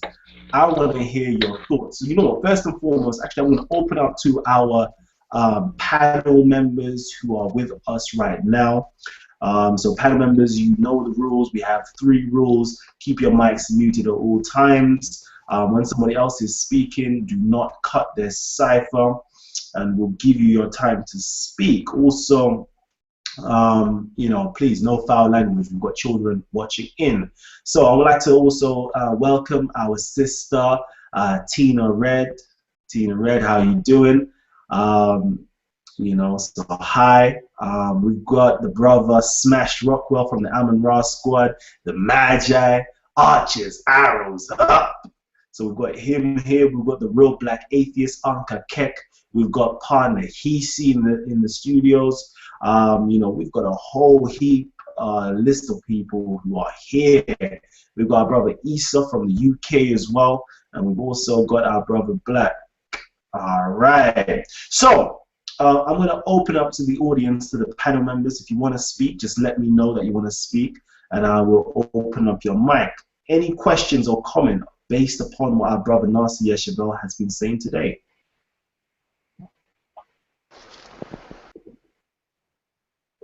Yo, can I get in there, bro?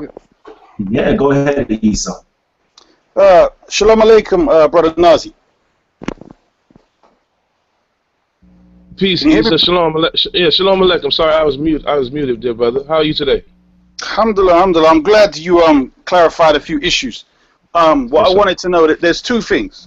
The first sir. thing is, when you sent this material over, the charges, Mm-hmm. and there's been several, I think, interviews and stuff in between that time, was there something preventing you from telling us, the public, that you had sent this across? Because I kept seeing and hearing that you all have not sent it across, they don't know what they're charged with, etc., etc. So I'm saying, if you saw those videos, I'm not attacking you, I'm just asking a question. No, If I you hear saw them, if you saw them saying that, did you approach them, phone them, you know, come out and say, look, here's the thing for all of us to see before the debate? Or was there something else where a contract was signed that you wouldn't tell anyone until the debate?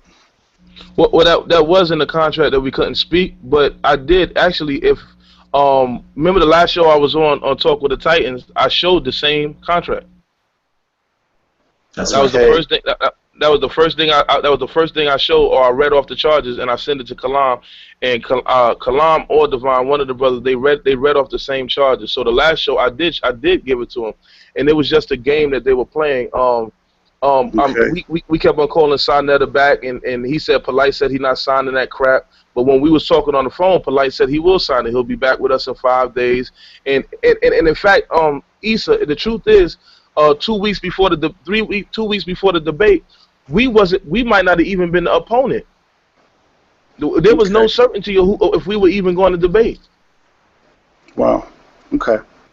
I hear that. What I've been proposing for about 3 months, and I was actually going to save it for my own debate, which is to use a very sophisticated criteria that we use throughout debates and so on.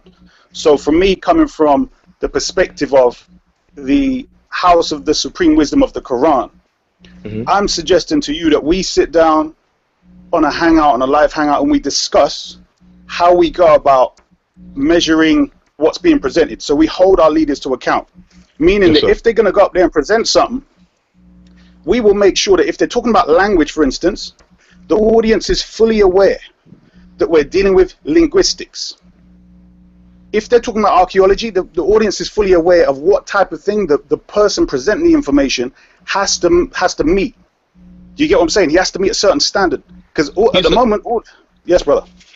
Actually, in that email I sent Kalam, it was we had three charges. Each round was supposed to be based off of them charges. Like, so one round was about Meronetta and the literacy of the brothers of Meronetta. They did not want that. They wanted that round taken out because they said at home they have their own devices or tools that they use to translate Meronetta, so they wouldn't basically be able to do it on spot, but they can do it over using tools. This is what Polight said, not Jonathan.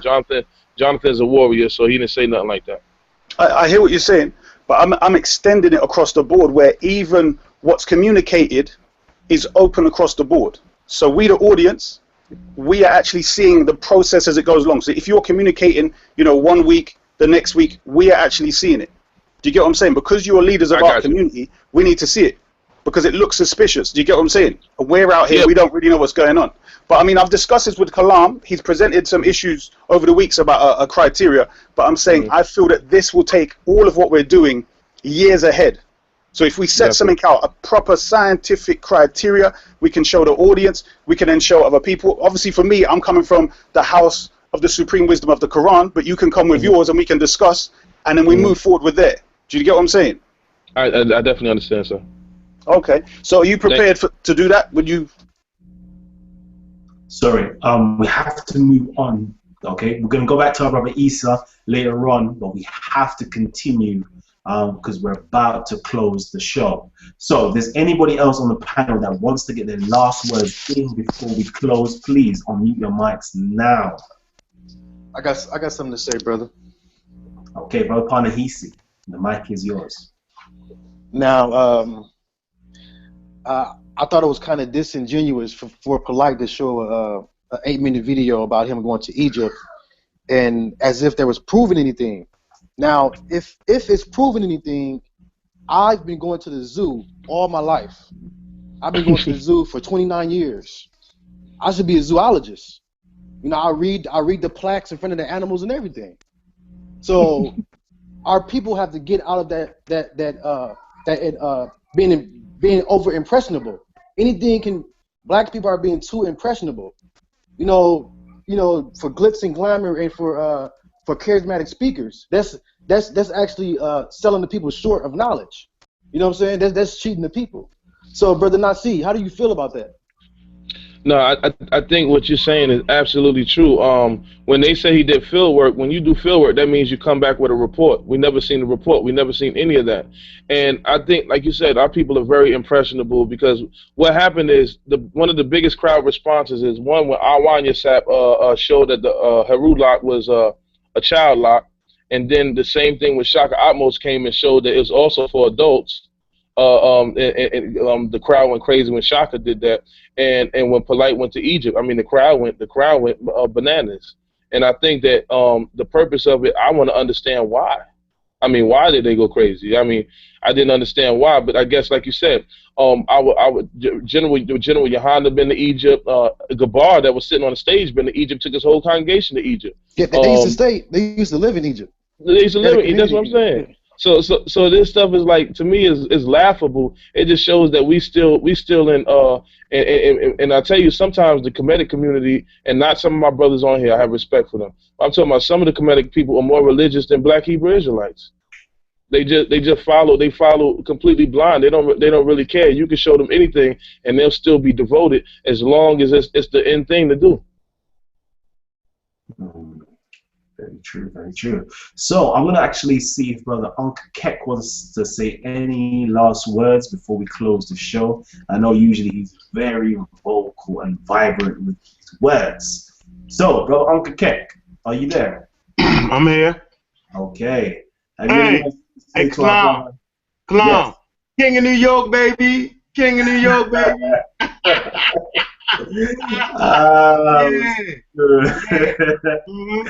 I see, you've been on your hype for the last week or so. Yeah, baby. Hey, look, check this out. Check this out, Kalam. On his couch to ringing in. Hey, Kalam. Okay, go ahead. You want to hear something funny? Go ahead. Listen, man, we pulled the aircraft carriers up, brother. Aircraft carriers brought the tank, the 1st Division, the 2nd Division, the 3rd Division, right? All right? We slapped them up a little bit. Now, we had the bombers, the thermonuclear bombers waiting to drop their payload. All right? We called them off. I guess it's a step. Thank goodness we didn't go into that 3rd round. I'm just going to let you know that. Right? Now, I'm not going to stand and waste time on claims that the Egyptians didn't build the pyramids. That's like foolishness. I'm not going to stand there and refute the cannibal Ham. That's foolishness. You know daggone well that African people ain't sitting around eating their people. That's like a white boy claim. Think about that for a minute. So some claims that was made didn't even make sense that we should even have to deal with. It's just ridiculous, and that shows the level of foolishness that was being presented.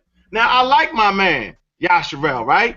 But at the end of the day, man, a lot of that shit is foolishness to the nth degree. Now, go ahead and get Black Lotus and the boys. Go get them. Line them up, too. You know what I'm saying? And we'll drop that payload of thermonuclear weapons. We don't want that. So we should just let that go, right? Enjoy the victory, right? It was a good contest. You did well, young brother. And that's what it is, man. And build your Hebrew community, right? What I'm saying is, don't make us mad. No, brother.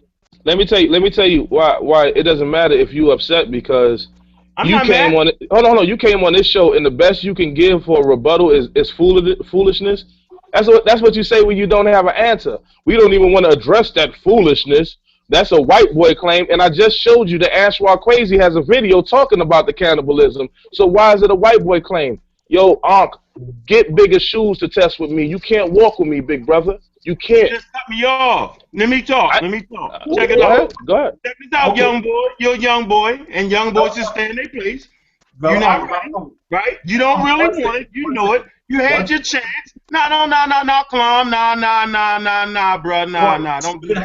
Don't do that. Don't do that, Kalam. Don't do that, bro. Check this out. Quick announcement. Any day of the week, right? Always out there. Kalam. I want more. I don't know about you, though. I actually want more. I want to see more. You know what? People say that they felt that they got cheated. I just want more of this. Hey, Kalam. One second, brother. So if the Amun-Ra squad, if the Hebrew war machine could come together again for one, I don't know if it's a finale, but I would like to see a lecture tour taking place. I would like to see a thorough debate, a thorough analysis taking place between both sides. Give the people what they want. Okay, so I'm gonna let you continue. I'm gonna let you continue on right now because we love this. The audience loves hearing the back and forth between you and Nasi Yashuvel. So go ahead. They out their weight class, yo. Tell them go ahead and deal with somebody else, right? And then come see us. They gotta get past the next contender or something like that, yo. Keep it respectful, though, brothers. Hold on, keep it respectful, please, brothers. Yeah. No, Issa, I'm being more respectful. No, brother Ank, please keep it respectful because we don't want to divert from the subject. Issa, yeah, I didn't say nothing. What you talking about, bro? I'm saying, brother. For the last 3 hours, are you serious, Issa? Respect. You talking down to the brother. Calm down, Ank. Okay. Calm down, Hank. I'm muting everybody's. I'm just saying. Don't point the finger at me. I didn't do nothing. You call him young boy. You call him young boy. Hank, calm down. Calm down, Hank. No, you calm down, Issa. You lot just be about now, okay? Remember the rule. Because I don't want to eject anybody right now. No, I'm good. I'm saying I'm not excited, but y'all gotta stop cutting me off, dude. You let that man speak. You got your space. Go ahead. 3 hours on sore loser style. He complained about everything. Come on, man. It was them that was 2 hours. It was them that did all that. We didn't do that. Okay, that's a lie too. And let me tell you. It wasn't on the raw squad. Hold on. Okay, please give me a break. Hold on a second. Now he said it was us. First and foremost, this is another thing where they're wrong. I want Kalam. That contract is in front of you. When you get a chance, look over it. You see that New Covenant is responsible for audio and video. At the last moment, they asked Gabar to bring his internet, and the internet didn't work. So what happened is Divine Prospect had to get it up and working. So if you making all that money off the people, why are you putting it on somebody you did not even pay no money to deliver you out of your crap? When the people paid for something, they should have got better quality. They should have got a better video. They should have got better audio, better sound, all that money that was invested in that one debate. So stop it, Ankh. And I want to say it again to all my brothers and sisters. I like what Ankh just did. He just showed that even a week and a half after the debate, he still don't have no answers for all of this stuff I bombed him with. Thank you very much, Architect. All right. Okay, let me talk. Bow out gracefully. Hey, King of New York, baby. Hey, man, check this out. Now, y'all listen to what I'm saying, right? Don't let us drop that payload, man. Hey, you know, it was an excellent contest. It had some gleeks in it. And it is what it is, and we was all under the same conditions. And then you need to tell the listening audience, Yashuvel, that it was me and no one else that allowed Divine to do his presentation. Tell the truth, dog. Because he was I don't expect you to do that. Because it was really my turn. Be honest. No, what? How was it your turn? No, it wasn't your turn. That's not true. That's not true. That's not true, brother. Yo, be honest, listen, we were supposed to have a 15-minute rebuttal. I took 5 minutes. Hashar took 5, and they extended it after your leader passed around the pasta bucket. Listen, hold on, brother. All right, brother. I'm not doing this. You are respect. You are older than me, brother. I'll bow out, brother. Go ahead. Thank you. Bow out on that for a moment. Check this out. At the end of the day, Divine Prospect was packing the stuff up. Y'all had already taken 20, 25 minutes. That's Y'all not was true, done sir. anyway. That's Yes, not you true, did. sir. Let me That's finish. not true, sir. Man, watch Yashuvel. I was watching. You had the crazy guy with the Kemetic name who was crying out atheist. That nigga wasn't even keeping time right. Y'all was over y'all time. You let the crazy guy from Dimona, Israel thermonuclear plant, he must have been affected by some radiation, talking crazy. He ain't had nothing to do with debate. Y'all took time. Then Divine came in and got a good strong 15 minutes because I kept the time on that. He had Ain't no 10 minutes. He had 10 minutes, but he had 10 He minutes. did But you not have know, no 10 minutes, man. He did but not. listen. So Okay, thank okay, Thank you, okay. Brother Ankh. Hold on, sorry, Brother Nasi, before you go into that, we're going to go an extra, we're going to go into the overtime. Hopefully I can open it up to the audience members to actually ring in.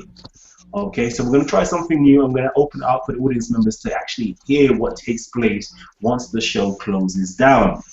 Okay, so if you would like to be in tune and hear what's going on, I will try to leave it down below in the description box, the number to ring in if it works, or alternatively, just go on the Facebook group, talk with the Titans, and we'll continue this. But what I would like to say is, personally, I want to see more of this. I want to see those claims rebutted. I would love to see, this is my own personal ambition and things that I would like to see. I don't know about the rest of you if you feel the same way that I felt, but watching the debate, I was in another cross-continent actually, watching this debate, internet closed off for a little while, came back on again. So I felt hard done by personally, and I didn't get to see the whole debate. And even yet, I still haven't seen the whole debate. And I would love to actually see, you know, Amon Ra squad lined up on one side with Reggie, with Polight, if necessary, Shaka Atmos. And I want to see the Hebrew community lined up on one side and let them actually go at it in a full day's work. I want to see 8 whole hours of them two going back and forth with each other. Whether it's separate debates or separate lectures going on. You know, let's say Nasi having a lecture on one subject and Polight having a lecture on another subject or so on. The Madjai doing a lecture on one subject and the Divine doing a lecture on another subject. I want to see this. I want to get to the bottom of this because there's so many claims. There's 42 claims in all that was brought forth to the audience. And the audience, hold on, the audience didn't get thorough rebuttal for those claims. Are you serious, Kalam? Personally, hold on one second. I don't know who won the debate as of yet because I haven't seen the full debate to even cast a judgment. But once that full debate comes out, trust, we're going to go back at it. We're going to bring in all the Titans and we're going to sit down. We're going to do an analysis, give it a judicial review, and see, you know, we're going to pass sentence on who actually won that debate based upon the criteria we set out earlier. Hey, Kalam. Okay? Yes, my brother. I can't make claims, right, that black people can fly, right, and add all kind of pseudo-type claims based around that, right, and then think I won something because we all know that black people can't fly, okay? And so if you heard this man say that the Egyptians, right, didn't build pyramids, right, at the end of the day, since we was on trial, that would totally discount them. Once you make a person incredible, they're done like Divine. Come on, man. He talking about bones and John the Baptist. That is you cannot prosecute me because you're flagrant. Listen to what I'm saying, Kalam. In a court of law, right? That happened in the O.J. Simpson claim, right? If you make up false claims, okay, and your information you bring in is totally bogus, and you found to be bogus, then all the rest of that stuff is out the door. Now we You have to prove it's bogus, King, and you didn't do it, brother. So you didn't do it. You're failing the people. You're failing the people now. You know what? I'm going to say this. All respect. I thought that you were going to come with some exciting stuff tonight and had your stuff ready, but you still ain't got answers.